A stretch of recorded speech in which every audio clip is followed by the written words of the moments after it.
আসসালামু আলাইকুম দর্শক, আজ আমরা হাজির হয়েছি ফিড ফর্মুলা নিয়ে। আজ আপনাদের তৈরি করে দেখাবো ডিম পাড়ার মুরগির ম্যাশ ফিড। যাদের অল্প সংখ্যক মুরগি রয়েছে তারা বাড়িতে হাতেই তৈরি করতে পারেন।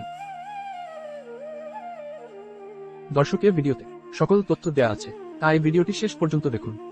আর চ্যানেলটিতে নতুন হলে চ্যানেলটি সাবস্ক্রাইব করে আমাদের চ্যানেলের সাথে যুক্ত হয়ে থাকুন।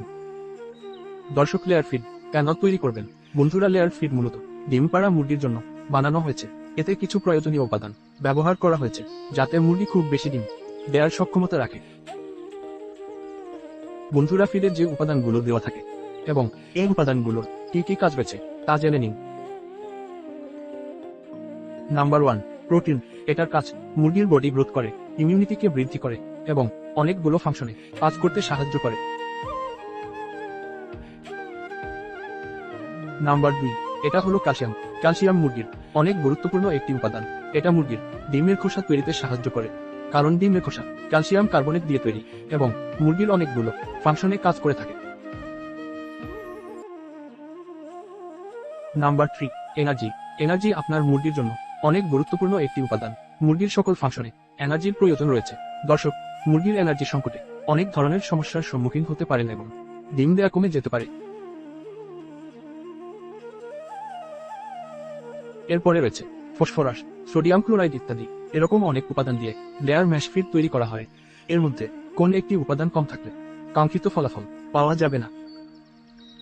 দর্শক, আপনার বাড়িতে ফিড তৈরি করার সময় অবশ্যই মুরগির উপাদানগুলো সঠিকভাবে এবং সঠিক মাত্রায় ব্যবহার করলে মুরগির মাংসে এবং ডিমে আপনি অধিক মাত্রায় লাভবান হবেন। চলুন দেখে নেই ফিড তৈরিতে কি কি ম্যাটেরিয়াল ব্যবহার করবেন। প্রথমে আমাদের লাগবে ভুট্টা, 44 কেজি 800 গ্রাম। বন্ধুরা, ভুট্টা অবশ্যই ব্যবহার করতে হবে কারণ ভুট্টা দামে সস্তা এবং এতে রয়েছে এনার্জি প্রোটিন। 2 নম্বরে লাগবে সয়াবিন মিল 15 কেজি। 3 নম্বরে রয়েছে ফিশ মিল 5 কেজি। 4 নম্বরে রয়েছে বাজরা 20 কেজি। 5 নম্বরে রয়েছে রাইস ব্রান 7 কেজি। 6 নম্বরে রয়েছে ডিসিপি 1 কেজি 300 গ্রাম। 7 নম্বরে রয়েছে লাইম স্টোন 6 কেজি। 8 নম্বরে রয়েছে লাইসিন 35 গ্রাম।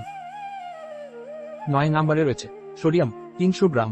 10 নম্বরে রয়েছে ডিএল মিথুনিন 140 গ্রাম। 11 নম্বরে রয়েছে লবণ 300 গ্রাম।